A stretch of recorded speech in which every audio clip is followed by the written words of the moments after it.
Kalau kita kelompok berdua bertiga tadi, itu namanya komunitas Hapruta, ya, komunitas kerajaan Allah, ya, kerajaan surga atau kerajaan Allah, mulai punya visi dan punya misi dan punya nilai-nilai kerajaan. Maka secara alami, ya, pasti akan berlipat ganda. Amin. Ya. Jadi ketika seseorang lahir baru, ya, dia harus punya visi, ya. Lalu ada misi yang dilakukan. Misi itu sesuatu yang dikerjakan untuk mencapai visi. Tapi jangan lupa masukkan nilai-nilai, ya. Ini kan skema kita yang sering kan, jalan keliling, ya. Kita mulai lahir baru, ya, punya identitas, punya nilai-nilai, punya tujuan, punya aktivitas. Amin, saudaraku. Tapi itu kan teori. Sekarang kita mau praktek. Haleluya. Amin, saudaraku. Ya. Jadi itu sebabnya, ya, ini rumah, ya, tempat membimbing orang, ya.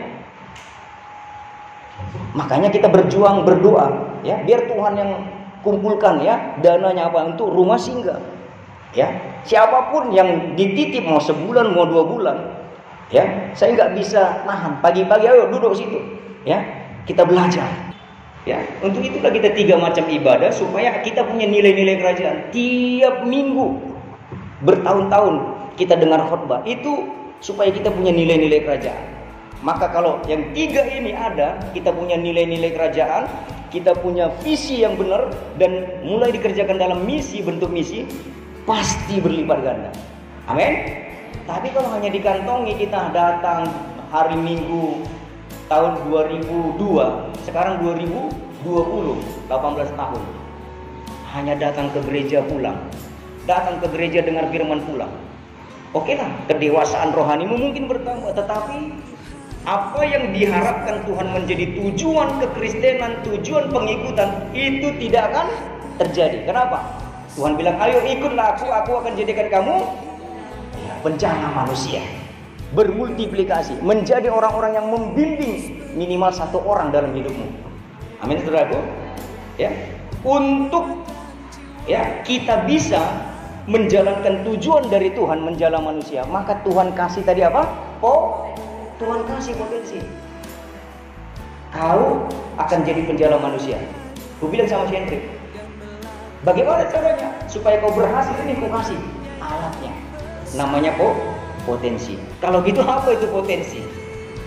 Ya, potensi itu adalah kemampuan ilahi dari Tuhan sendiri untuk melakukan sesuatu yang tidak mustahil. Bagi orang mustahil, bagi dia tidak. Amin. Itu secara rohani. Ya. Kalau kata lain itu power, kekuatan, daya, ya. Itu kata-kata lainnya. Itulah dia. Ya, potensi. Ya. Sekali lagi saya bilang, potensi kalau secara rohani, kekuatan supranatural dari Tuhan untuk mengerjakan sesuatu yang tidak mustahil. Itulah potensi. Tapi apakah itu bisa terjadi kalau hanya dikantongi benihnya? Benih itu tidak akan tumbuh apapun. Padahal di dalam dia ada kemuliaan, ada kekuatan, asal, ya, dia dikerjakan dengan benar. Mulailah ditanam, siramlah, kasihlah pupuk. Nah, kalau kita mulailah kau punya visi, kerjakanlah itu dalam misi-misi, buat misi bulanan, kayak tahunan, mingguan, tapi ingat, milikilah nilai-nilai kerajaan. Amin. Nilai-nilai kerajaan. Ya, salah satu nilai kerajaan itu, kalau Roh Kudus turun atas aku, ada kuasa. Salah satu lagi, ya, nilai kerajaan, apa yang kamu ikat di bumi terikat. Nah, itu nilai-nilai kerajaan. Ya, kalau engkau dianiaya, diejek, berbahagialah karena upahmu besar. Nah, itu nilai-nilai kerajaan. Ya, jadi kekuatan ilahi, kekuatan Tuhan. Coba Yeremia 32 kita lihat. 32 ayat 17. Demikian firman Tuhan. Tuhan Allah, sesungguhnya Engkaulah yang telah menjadikan langit dan bumi dengan kekuatan-Mu yang besar. Amin. Amin. Siapa yang menciptakan langit dan bumi dengan kekuatan yang besar? Tuhan Allah. Itulah yang kita kenal dalam nama Tuhan Yesus Kristus. Itulah dia. Terus, dan dengan lenganmu yang terentang tiada suatu apapun yang mustahil untukmu. Tiada sesuatu yang mustahil untuk dia. Haleluya. Ya. Pasal 27 tuh ayat 5. Yeremia 27 ayat 5. Ya, biar kita kumpulkan dulu ya tentang potensi di dalam diri ya pencipta langit dan bumi ini. Tidak ada yang mustahil. Ya. Yeremia 27 ayat 5. Akulah Tuhan yang menjadikan bumi, manusia dan hewan yang ada di atas muka bumi dengan kekuatanku yang besar. Amin. Amin. Dengan kekuatanku yang besar. Terus Dan dengan lenganku yang berentang, dan aku memberikannya kepada orang yang benar di mataku. amin. Ini yang menarik. Perhatikan kata-kata berikutnya firman Tuhan. Aku huruf besar memberikannya kepada orang yang benar di mataku. Tuhan bilang, lihat umatku, aku panggil engkau, kulahirkan kembali. Aku punya misi, punya visi dan punya tujuan kepadamu. Tujuannya jala manusia yang miliaran. Lu bagaimana cara aku menjala Tuhan? Aku kasih kamu kekuatan besar, namanya potensi. Amin. Potensi itu adalah pribadi Tuhan sendiri. Haleluya. Dia datang, dia masuk, dia hadir dalam hidup kita. Namanya Roh Kudus, Roh kemuliaan. Lalu dia bilang gini, tapi ingat, aku kasih potensi itu kepada orang benar di mataku. Maka beribadalah sejati di hadirat Tuhan. Kalau kau bisnislah di hadirat Tuhan dengan benar. Kalau kau pengajar, ajari anak-anak itu dengan benar sampai berhasil anak-anak itu. Kalau kau jualanlah dengan benar. Sehingga mitra-mitra langganan ketika engkau jumpa lagi, hai ibu, haleluya. Wih, aku senang berhubungan dengan kau, katanya. Kenapa? Engkau jujur kali, sekilo, kau bilang sekilo, ya memang sekilo. Enggak 0,9 gitu ya.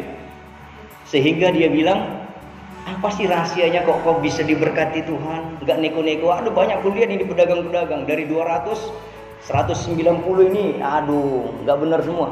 Cuma 10% yang benar. Ya, karena aku percaya sama Tuhanku bahwa Dia yang kasih makan aku. Amin. Itu Shema, ya, menceritakan Tuhan. Shema, itu aja Shema Israel. Haleluya. Allah itu besar, ya. Allah itu luar biasa. Jadi yang besar itu adalah Tuhan, dan kepada siapa Tuhan memberikan pribadinya atau potensinya, benihnya itu ya untuk dikerjakan di dunia kepada orang yang benar di mata Tuhan. Amin. Sadar nggak, kita semua sudah mempunyai potensi ilahi, ya, kekuatan kemuliaan ilahi. Ya, di dalam benih yang satu biji itu ada potensi yang bisa bertumbuh menjadi pohon besar, kayu besar. Haleluya. Saudara juga bisa menjadi seseorang yang besar di hadapan Tuhan, bahkan lebih besar dari apa yang dikerjakan Tuhan dulu. Amin. Persoalannya, potensi itu kita tidurkan selama ini atau enggak? Kita kerjakan atau enggak? Ya? Atau kita hanya fokus untuk hidup 70-80 tahun? Ya. Dari mulai SD sekolah 6 tahun, SMP 3 tahun, SMA 3 tahun, kuliah 4 tahun. Habis itu bisnis habis-habisan. Bertahun-tahun kita mengerjakan itu semua, habislah di 70 kalau kuat 80 pensiun, dapat aku memang ya berkat-berkat segala macam sampai umurmu terjamin, ada depsosnya, ya, ada sosialnya, ya, ada yang menjamini semuanya. Kau masuk asuransi, aman semua. Tapi setelah itu Tuhan bilang, mari waktumu selesai di bumi, kita buka kitab kehidupan. Ya, kalau saudara kita seberang bilang di Palu, keluar, marah buka, ya, dibukalah buku kitab itu. Ayo panggil namanya si A, Bistok Hamonangan si Ombe, ya, coba baca di dalam kitab kehidupan. Apakah ada tertulis di situ yang layak membawa dia masuk dalam kemuliaan supaya dapat mahkota? Ada 5 mahkota, ya. Ingat soal kita masuk surga hanya percaya aja udah selesai. Tapi di surga, ya, kau dapat mahkota apa enggak? Haleluya. Saya enggak bilang kalau gitu Tuhan, ya, Pak Pendeta masuk surga harus dengan usaha, bukan. masuk surga hanya dengan iman. Bukan dengan kekuatanmu, bukan dengan kepintaranmu, bukan dengan hasil usahamu. Jangan ada orang yang berpegang. Soal kesana hanya iman. Oh, beriman selesai, tapi kita bicara mahkota. Haleluya. Selama 70 kalau kuat 80 tahun, apa yang tertulis dalam kitab kehidupanmu? Yang tertulis, Pak, dia tamat SD, ya, juara 1, umum lagi, Pak. Oke. SMP sama, SMA sama. Kuliah cum laude, Pak, enggak ada yang ngimbangi. 4 IB-nya. Dia nggak cari kerja, dia dicari. Dan manajer, Pak, selama bertahun-tahun. Tapi setelah dilihat, habis di situ, Pak, catatannya. Oh, catatan rohnya mana? Itu kan baru jiwa dan tubuh. Tuhan bilang semoga roh, jiwa dan tubuhmu terpelihara sempurna. Haleluya. Dan Tuhan bilang, sayang sekali, aku kasih potensi dia ilmu pengetahuan yang benar. Ya, semua alam bawah sadarnya, otaknya aku kasih yang excellent. Ya, IQ di atas 200. Tapi dia nggak masuk alam roh dan dia nggak ngerjakan apapun pekerjaan Bapa di surga yang dikerjakan anaknya Yesus sampai mati di kayu salib, yaitu supaya jiwa-jiwa boleh mengenal kebenaran yang sejati lewat Injil Yesus Kristus.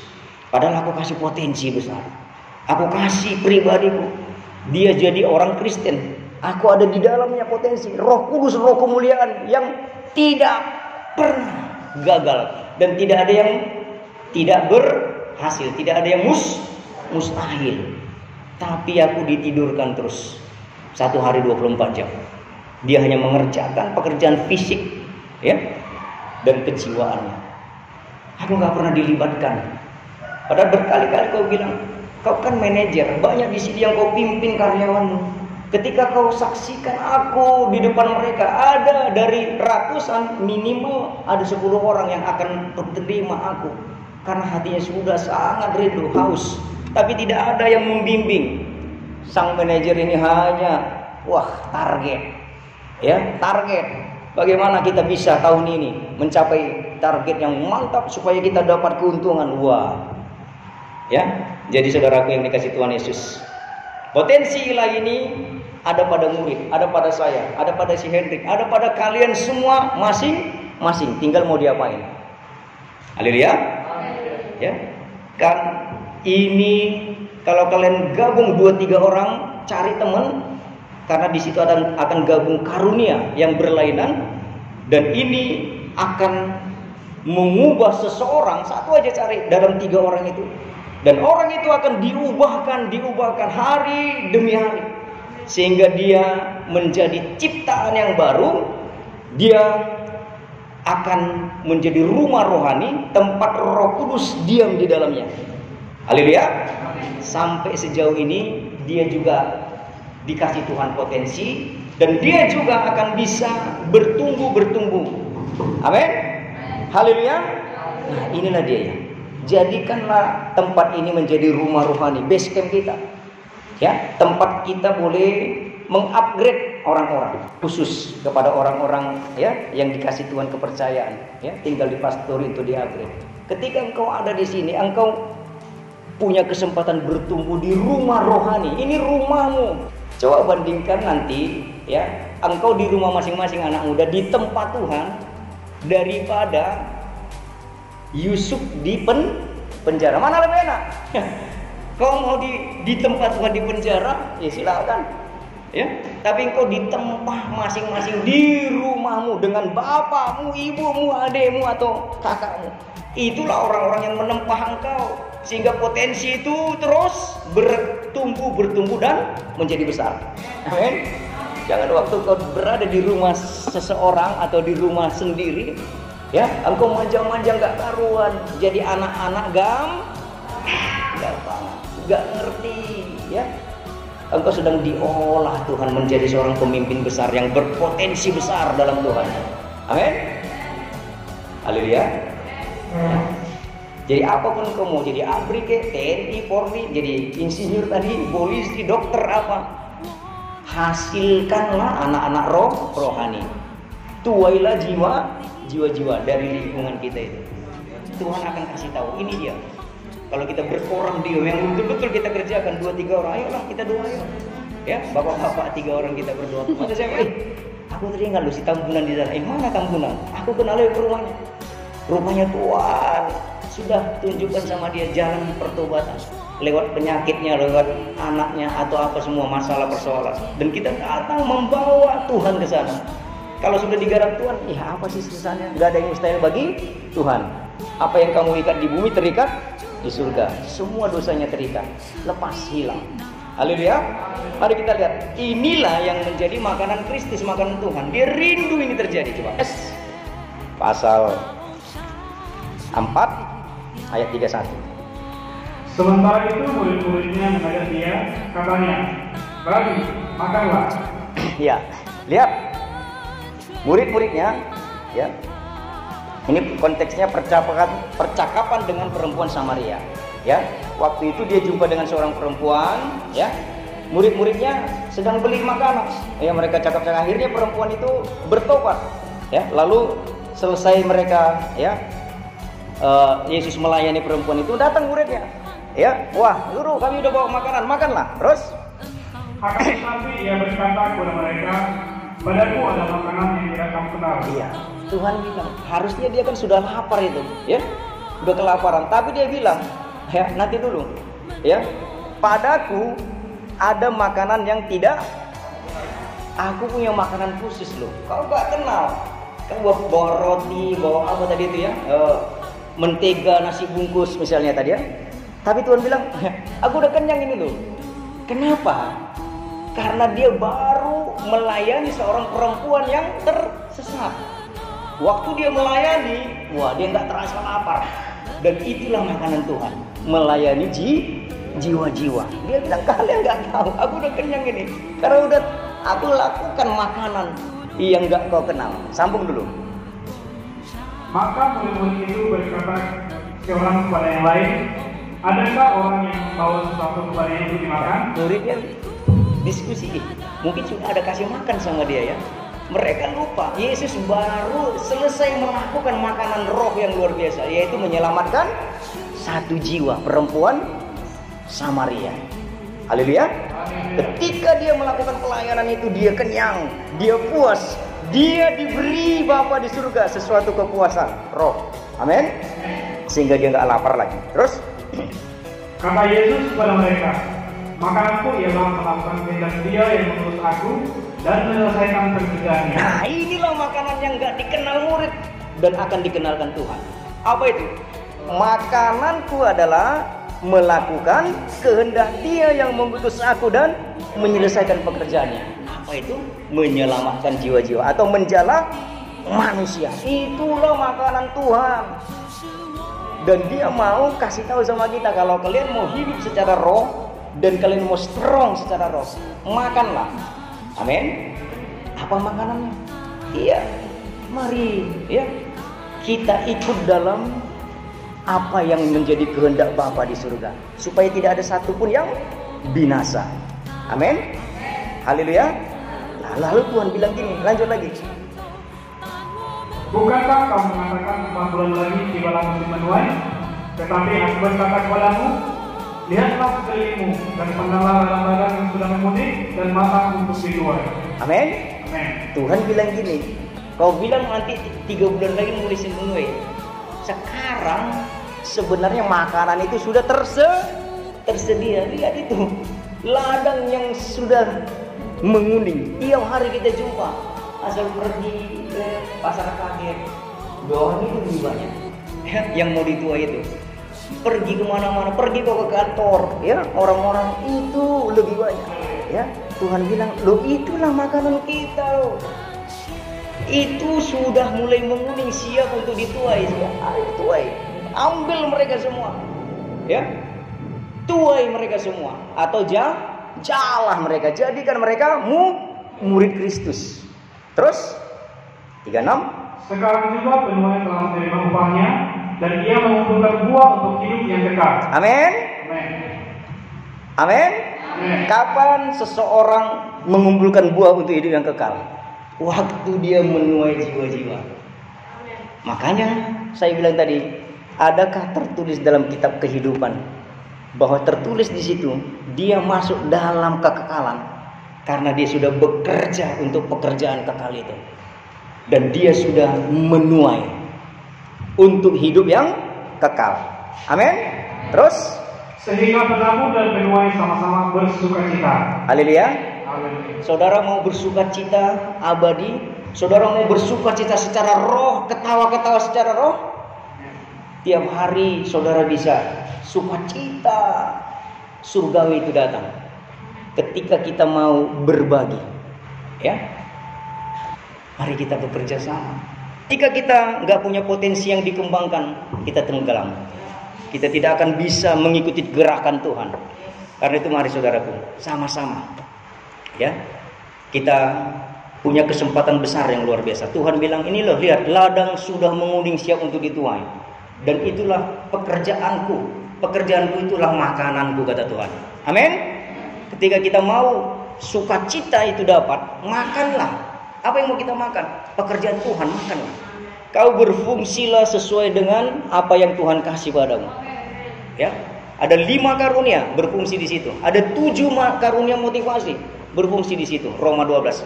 Ada 9 karunia manifestasi. Saya bilang sekali lagi, enggak harus jadi pendeta atau gembala seperti saya. Saya hanya panggilan khusus.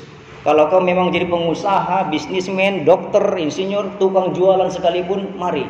Ada potensi padamu dan Tuhan mau kau bermultiplikasi. Itulah pergerakan pemuritan. Amin. Dan tema kita, ya, pada pagi menjelang siang hari ini, ya, bahwa kelompok Hapruta itu berlipat ganda. Bagaimana caranya? Manfaatkan potensi Tuhan yang ada padamu. Bentuk segera, ya, kelompok berdua, bertiga, ya, aktivitas. Tapi saya suka cita terus, ya. Amin, saudaraku.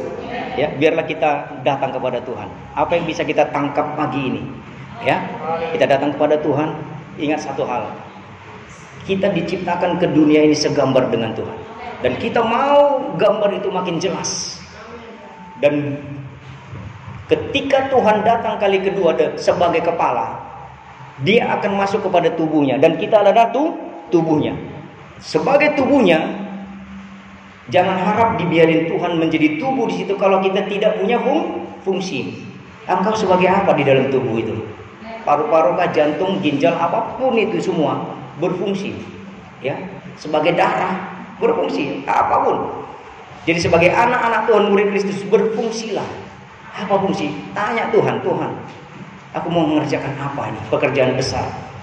Kamu jadi pendoa kah? Kamu menjadi orang-orang, ya, yang memperhatikan kah?